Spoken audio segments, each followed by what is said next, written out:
আসসালামু আলাইকুম। আজ 15 জুন 2025 রোববার। শুরু করছি চেঞ্জ টিভি প্রতিদিনের গল্প অনুষ্ঠান। দর্শক, আপনাদের সঙ্গে রয়েছি আমি আবিদ আজম। শুরুতেই সংবাদ শিরোনাম। হাসিনাকে খাবার খাইয়ে কোটিপতি এক বাবুর্চি। ইউনূস তারেকের বৈঠকে আনন্দে আপ্লুত উপদেষ্টারা। জানা গেল কবে ধ্বংস হচ্ছে ইসরায়েল। এবার বিস্তারিত। আমার বাসায় কাজ করেছে, পিয়ন ছিল, সে এখন 400 কোটি টাকার মালিক। প্রধানমন্ত্রী থাকাকালীন এমন কথা জোর গলায় বলতে শোনা গিয়েছিল শেখ হাসিনাকে। দীর্ঘ 16 বছরের শাসনামলে হাসিনার ছোঁয়ায় ভাগ্য বদল হয়েছে এমন অনেকেরই, যাদের মধ্যে আছেন তার বাবুর্চি মোশাররফ শেখও। নিত্য নতুন রান্না করে ভোজন রসিক হাসিনার মন জয় করে ফন্দি আঁটতেন এই বাবুর্চি। নিজ এলাকা ফরিদপুরের সালথা উপজেলায় খাটাতেন প্রভাব। অথচ দিনমজুর বাবার সন্তান মোহাম্মদ মোশাররফ শেখ নিজের নামটি ঠিকমতো লিখতে পারেন না। বাবার সম্পত্তির ভাগ পেয়েছেন মাত্র 5% জমি। 30 বছর আগে এক হোটেলে বাবুর্চি হিসেবে কাজ শুরু করেন। এর মাত্র 2 বছর পর ভাগ্যক্রমে সাবেক প্রধানমন্ত্রী শেখ হাসিনার বাসার বাবুর্চির কাজ পান। এরপর মোশাররফের ভাগ্যের চাকা ঘুরতে থাকে। জানা যায় 1996 সালে শেখ হাসিনার বাসার বাবুর্চির চাকরি পান মোশাররফ। তিনি এখন কয়েক কোটি টাকার সম্পদের মালিক। গ্রামে ও শহরে রয়েছে তার বাড়ি গাড়ি। অভিযোগ রয়েছে আওয়ামী লীগ সরকারের আমলে নিজ গ্রামের প্রতিবেশী কৃষকের জমি দখলসহ সাধারণ মানুষকে নানাভাবে হয়রানি করেছেন বাবুর্চি মোশাররফ। সালথার ভাওয়াল ইউনিয়নের বড় কামদিয়া গ্রামের কৃষক রহমান শেখের ছেলে মোশাররফ। তিনি 28 বছর হাসিনার বাসার বাবুর্চি ছিলেন। তবে 5 আগস্ট শেখ হাসিনা দেশ ছেড়ে পালিয়ে যাওয়ার পর গা ঢাকা দেন।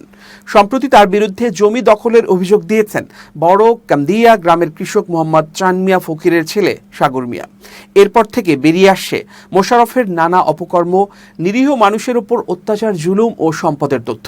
লিখিত অভিযোগে বলা হয়, আওয়ামী লীগ ক্ষমতায় থাকাকালে কৃষক চান মিয়া ফকিরের বড় কামদিয়া 81 নম্বর মৌজার 618 নম্বর দাগের 43% জমি জোর করে দখল করে বাড়ি নির্মাণ করেন মোশাররফ। বিভিন্ন সময় ওই জমি ছেড়ে দিতে বললে হুমকি ধমকি ও মারধর করে চান মিয়া ও তার পরিবারকে এলাকা ছাড়া করেন। 1 জুন চান মিয়ার পরিবারের লোকজন জমি উদ্ধারের চেষ্টা শুরু করলে মোশাররফের লোকেরা ফের ভয় ভীতি ও হুমকি দিয়ে যাচ্ছে। মোশাররফের প্রতিবেশী মোহাম্মদ জালাল শেখ বলেন, হাসিনার বাসার বাবুর্চির চাকরি পাওয়ার পর থেকে যেন আলাদিনের চেরাগ পেয়ে যান মোশাররফ। কামদিয়া গ্রামে 2 বিঘা জমির উপর করেছেন বাড়ি। মাঠেও 3 বিঘা জমি রয়েছে। ফরিদপুর শহরের হাড়োকান্দি এলাকায় 12% জমির ওপর একটি বাড়ি এবং রাজবাড়ি রাস্তার মোড় এলাকায় 8% জমির ওপর আরেকটি বাড়ি রয়েছে তার। এছাড়া ঢাকা ও ফরিদপুর শহরে একাধিক ফ্ল্যাট, প্লট ও গাড়ি রয়েছে বলে আমাদের কাছে মোশাররফ নিজেই বলেছেন। বর্তমান সরকারের গোয়েন্দা সংস্থা যদি অনুসন্ধান করে তাহলে মোশাররফের অনেক অজানা তথ্য ও সম্পদের হিসাব বেরিয়ে আসবে। এসব অভিযোগের বিষয়ে বক্তব্য নেয়ার জন্য বাবুর্চি মোশাররফের সঙ্গে যোগাযোগের চেষ্টা করা হলে তার মোবাইল ফোন বন্ধ পাওয়া যায়। এমনকি তার বাড়িতে গিয়েও কাউকে পাওয়া যায়নি।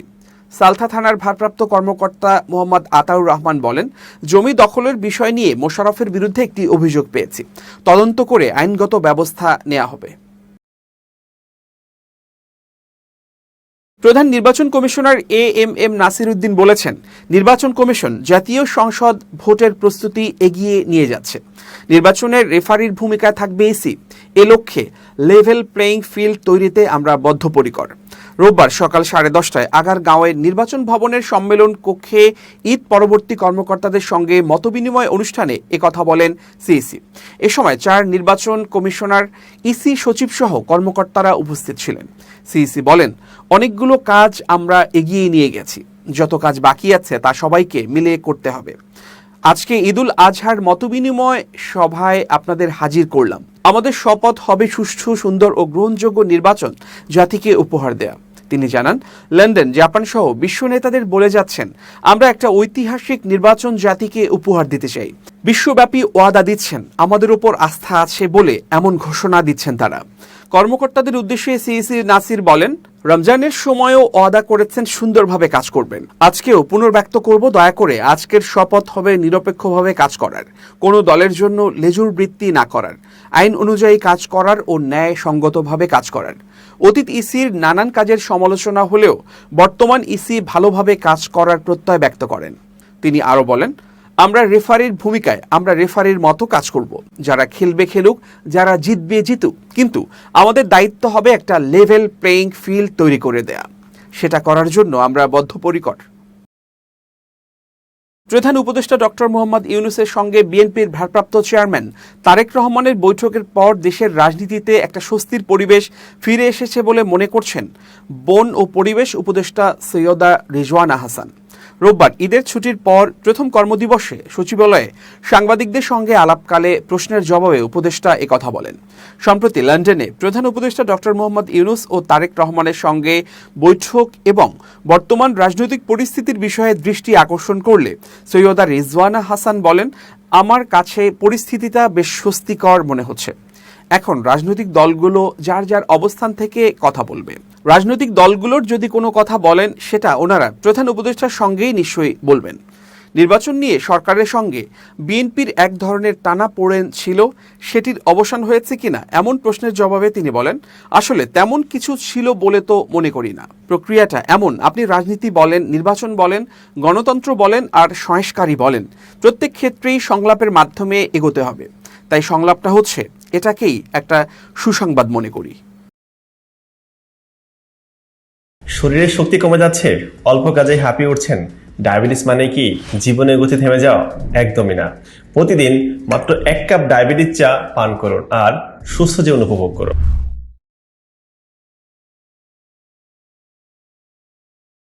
এবার ইরান ইসরায়েল যুদ্ধ প্রসঙ্গ।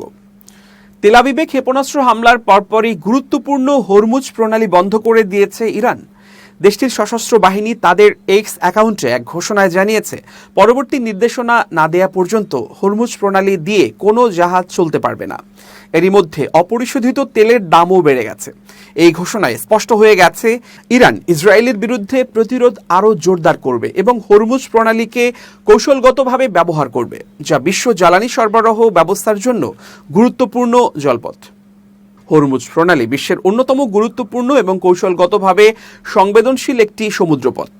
এটি পারস্য উপসাগরকে ওমান উপসাগরের সঙ্গে যুক্ত করেছে এবং ইরান ও ওমানের মাঝখানে অবস্থিত।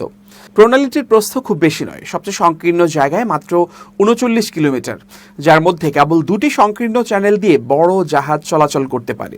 তবে ছোট এই পানিপথ দিয়ে প্রতিদিন বিশ্বের মোট সমুদ্র পথে পরিবাহিত তেলের প্রায় 20% যাতায়াত করে, যা একে বৈশ্বিক অর্থনীতির জন্য অত্যন্ত গুরুত্বপূর্ণ করে তুলেছে। হরমুজ প্রণালী দীর্ঘদিন ধরে আন্তর্জাতিক ভূরাজনীতির কেন্দ্রবিন্দুতে রয়েছে। ইরান প্রায় এই প্রণালীকে একটি কৌশলগত চাপ প্রয়োগের হাতিয়ার হিসেবে ব্যবহার করে থাকে।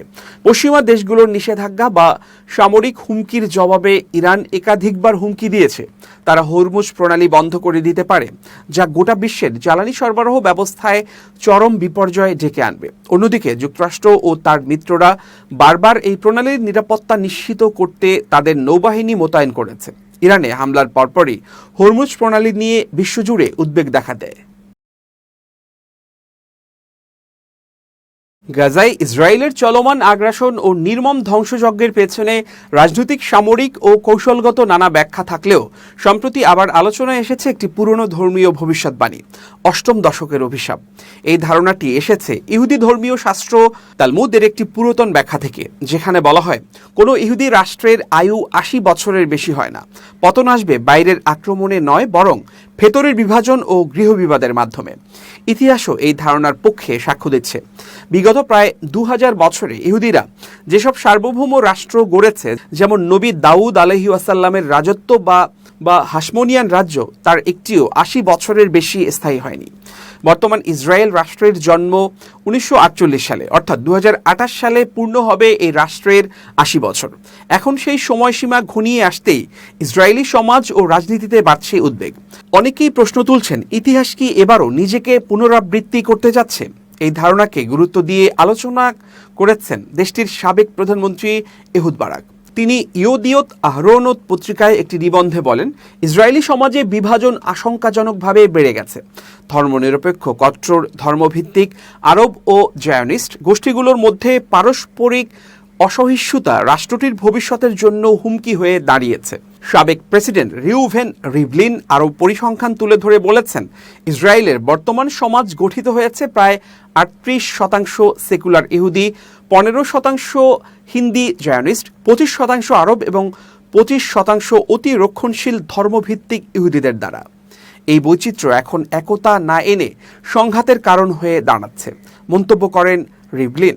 এমনকি বর্তমান প্রধানমন্ত্রী বেনিয়ামিন নেতানিয়াহু 2017 সালে হারেজ পত্রিকায় একটি নিবন্ধে লেখেন, ইসরায়েল রাষ্ট্রকে টিকিয়ে রাখতে হলে জাতিকে অভ্যন্তরীণ বিভাজন থেকে রক্ষা করতে হবে। অষ্টম দশকের অভিশাপ যাতে বাস্তবে পরিণত না হয় সেটাই এখন বড় চ্যালেঞ্জ। তার সাম্প্রতিক নির্বাচনী প্রচারণাতেও উঠে আসে এই অভিশাপ প্রসঙ্গ। নেতানিয়াহুর দাবি করেন, আমার নেতৃত্বাধীন সরকারই ইসরায়েলকে এই ভবিষ্যৎবাণীর ছায়া থেকে মুক্তি দিতে সক্ষম। রাজনৈতিক বিশ্লেষকরা বলছেন, অষ্টম দশকের অভিশাপ আসলে একটি ধর্মীয় ভাষ্য হলেও এটি রাজনৈতিক ও সামাজিক বাস্তবতার প্রতিচ্ছবিও হয়ে উঠেছে। আগের ইহুদি রাষ্ট্রগুলো যেমন নিজেরা ভেঙে পড়েছে, তেমনি ইসরায়েলও এখন গৃহবিরোধ, ধর্ম নিরপেক্ষতা বনাম মৌলবাদ এবং জাতিগত দ্বন্দ্বে জর্জরিত। ফলে এই অভিশাপকে ধর্মীয় কুসংস্কার নয়, বরং একটি সতর্ক বার্তা হিসেবেই অনেকে দেখছেন। বিশেষ করে গাজায় চলমান যুদ্ধ, আন্তর্জাতিকভাবে ইসরায়েলের নিন্দা, রাজনৈতিক নেতৃত্বের অস্থিতিশীলতা এবং সমাজের দৃষ্টিগোচর বিভক্তি, সব মিলিয়ে অভিশাপের বাস্তবায়নকে অনেক ইসরায়েলি আর অস্বীকার করতে পারছেন না।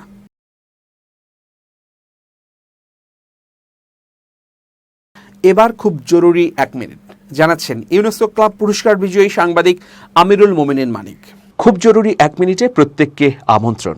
প্রিয় দর্শক, আমাদের মধ্যে একটা সংকট প্রকট আকারে থাকে, সেটা হচ্ছে পরিচয় সংকট।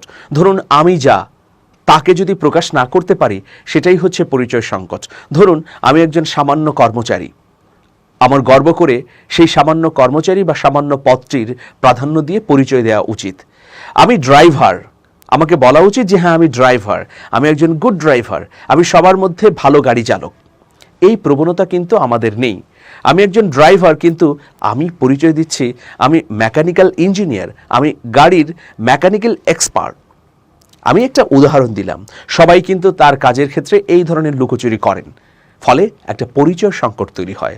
সুতরাং আমি যে রঙের, যে বর্ণের, যে ধর্মের, যে চেতনার, সেটা অকপটে প্রকাশ করতে পারাই নিজের পরিচয়কে স্বমহিমায় তুলে ধরতে পারা।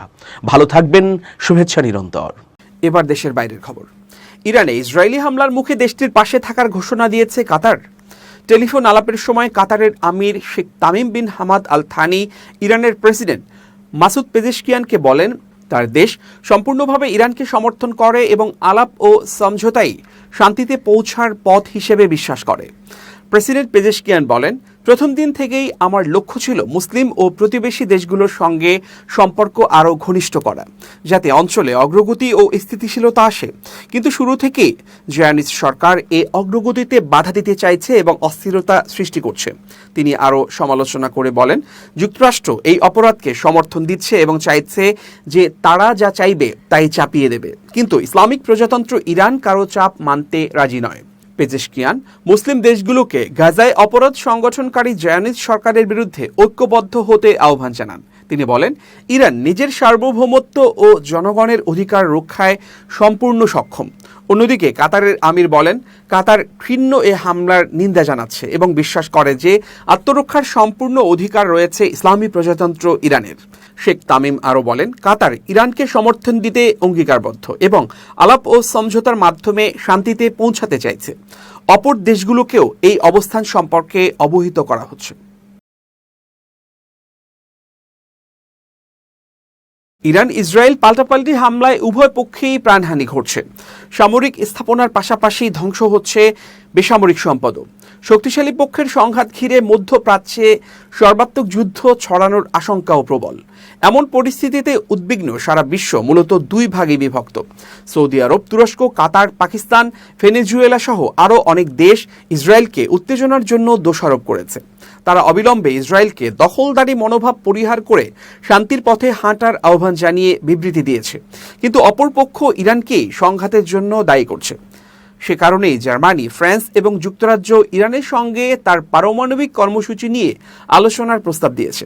সংঘাত বন্ধে উদ্যোগটি গ্রহণ করার চাপ দিচ্ছে তেহরানকে। রয়টার্সের বরাতে দ্য টাইমস অফ ইসরায়েল জানিয়েছে, জার্মানি, ফ্রান্স ও ব্রিটেন মধ্যপ্রাচ্যের পরিস্থিতি শান্ত করার লক্ষ্যে ইরানের সঙ্গে তার পারমাণবিক কর্মসূচি নিয়ে তাৎক্ষণিক আলোচনা করতে প্রস্তুত। জার্মান পররাষ্ট্রমন্ত্রী জোহান ওয়াদেফুল বলেছেন এসব কথা। মধ্যপ্রাচ্য সফরে থাকা ওয়াদেফুল বলেছেন তিনি ইসরায়েল ও ইরানের মধ্যে সংঘাত কমাতে অবদান রাখার চেষ্টা করছেন এবং উল্লেখ করেছেন যে তেহরান পূর্বে গঠনমূলক আলোচনায় প্রবেশের সুযোগ গ্রহণ করতে ব্যর্থ হয়েছে। জার্মান পাবলিক ব্রডকাস্টার ARD-কে তিনি বলেন, আমি আশা করি এটি এখনও সম্ভব। জার্মানি, ফ্রান্স এবং ব্রিটেন একসঙ্গে আলোচনায় প্রস্তুত। আমরা ইরানকে পারমাণবিক কর্মসূচি নিয়ে তাৎক্ষণিক আলোচনার প্রস্তাব দিচ্ছি। আমি আশা করি প্রস্তাব গৃহীত হবে। ওয়াদেফুল বলেন, এই সংঘাতের শান্তি প্রতিষ্ঠার জন্য একটি গুরুত্বপূর্ণ পূর্বশর্ত, যাতে ইরান এই অঞ্চলের জন্য, ইসরায়েল রাষ্ট্রের জন্য বা ইউরোপের জন্য কোনো বিপদ না আনে। দর্শক, শেষ করছি প্রতিদিনের গল্পের আজকের গল্প। changetv.press বাংলাদেশের ইউটিউব জার্নালিজমের অগ্রদূত। ভিজিট করুন এর ওয়েবসাইট www.changetv.press, youtube.com/changetvpress এবং সাবস্ক্রাইব করুন চ্যানেলটি। নিয়মিত লাইক, কমেন্ট ও শেয়ার করে আপডেট রাখুন নিজেকে। ভালো থাকুন, নিরাপদে থাকুন, শুভেচ্ছা নিরন্তর। changetv.press, এক ফোঁটা হলুদও নেই।